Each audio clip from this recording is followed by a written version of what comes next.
दोस्तों, स्वागत है आपका अपना चैनल बुद्धा शक्ति में। दोस्तों, आज हम बात करेंगे मनुष्य की असफलता के कारण के बारे में। ज्यादा देर न करते हुए चलते हैं कहानी की। और दोस्तों, अगर आप अपनी जिंदगी में बहुत अधिक प्रयास करने के बाद भी सफल नहीं हो पा रहे हैं और खुद को हारा हुआ महसूस कर रहे हैं, तो यह बोध कहानी आपके सोचने का तरीका बदल देगी।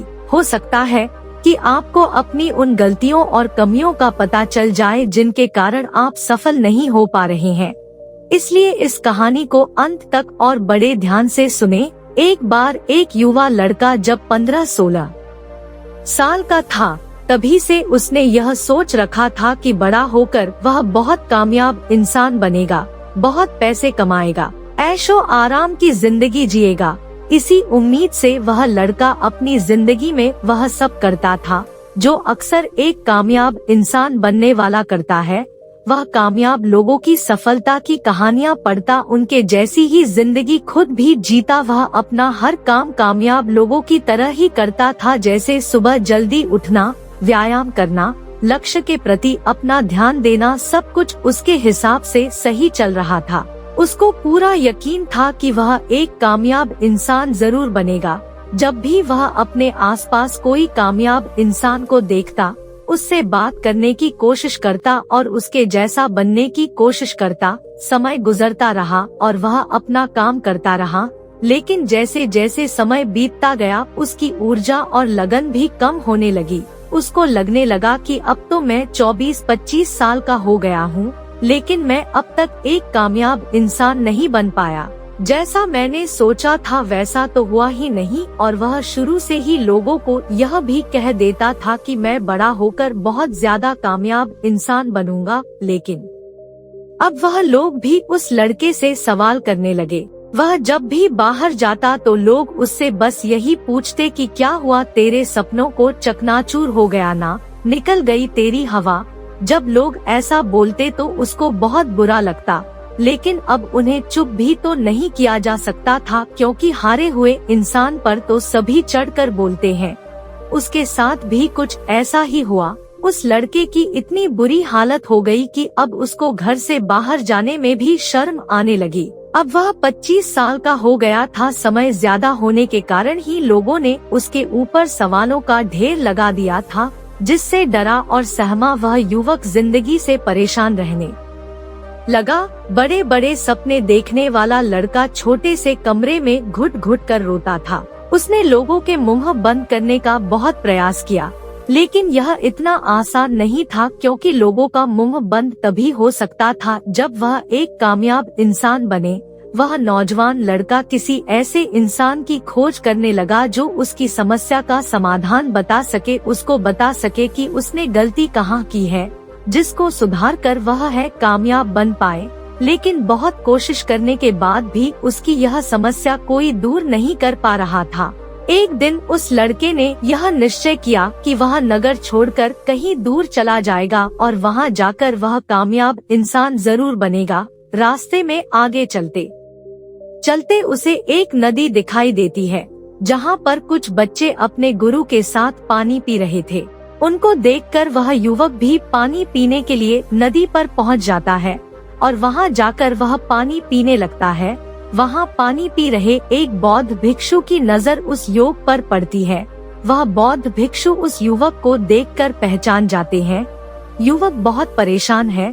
वह बौद्ध भिक्षु युवक से पूछते हैं कि तुम इतने परेशान क्यों दिखाई पड़ रहे हो, या तुम्हें कोई बड़ा दुख है?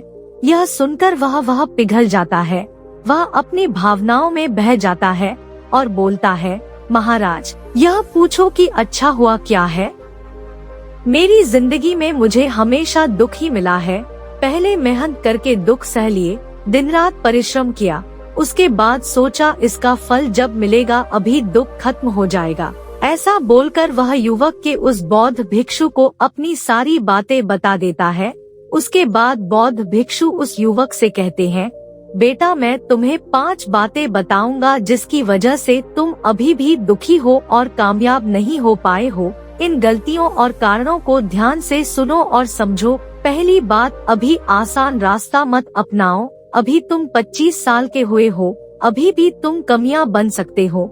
लेकिन आसान रास्तों पर चलने से भी कठिन मंजिलें नहीं मिलती हैं।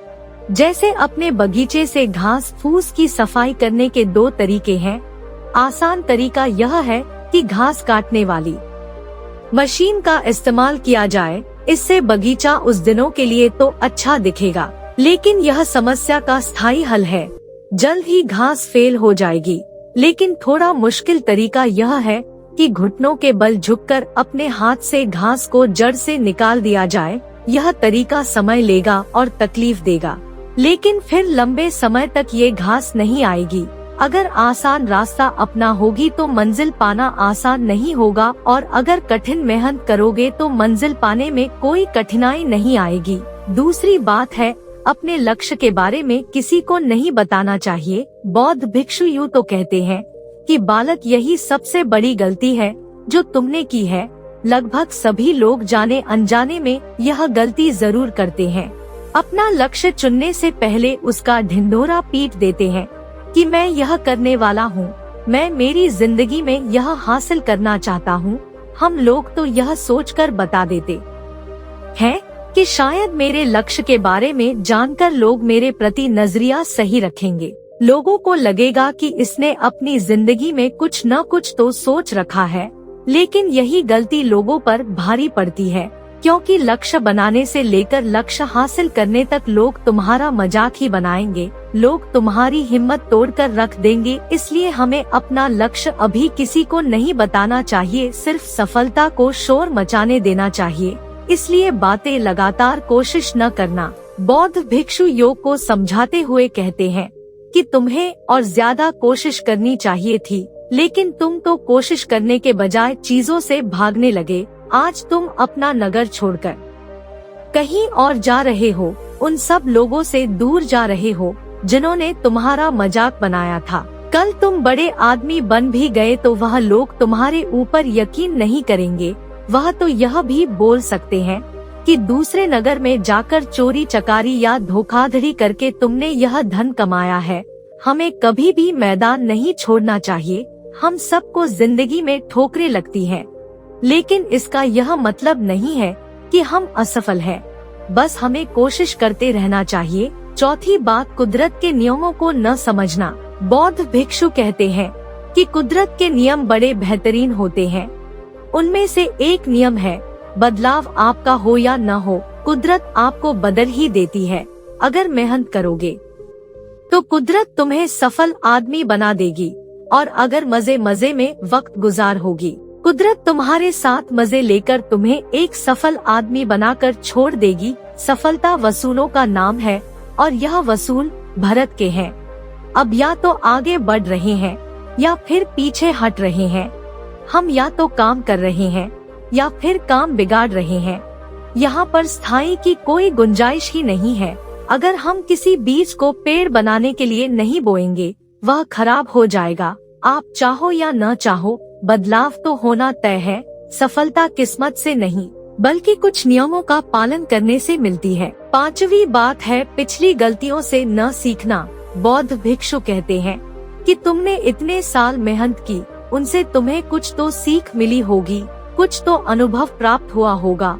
तुमने इतने सालों में जितना भी सीखा है, उसका तुम अच्छे से प्रयोग कर सकते हो। तुमने जो गलतियाँ पिछले सालों में की है, उनसे सीखो और उन गलतियों को दोबारा मत दोहराओ। अक्लमंद लोग अपनी गलतियों से सीखते हैं, लेकिन कुछ अधिक अक्लमंद लोग दूसरों की गलतियों से सीखते हैं, क्योंकि हमारी जिंदगी इतनी लंबी नहीं होती कि हम खुद गलती करें और फिर सीखें। इसलिए हमें दूसरों की गलतियों से सीख लेनी चाहिए। उसके बाद बौद्ध भिक्षु कहने लगे कि मैंने तुम्हें सारी गलतियाँ और कारण बता दिए हैं। अब तुम वापस अपने गांव, अपने घर जाओ और अपनी जिंदगी की नए तरीके से शुरुआत करो। दोस्तों, अगर आप भी इस तरह की परिस्थितियों का सामना कर रहे हैं, बौद्ध भिक्षु द्वारा बताई गई इन बातों को अपनी जिंदगी में जरूर अमल करें। अगर बातें अच्छी लगी है तो चैनल को सब्सक्राइब करें। धन्यवाद। नमो बुद्धाय।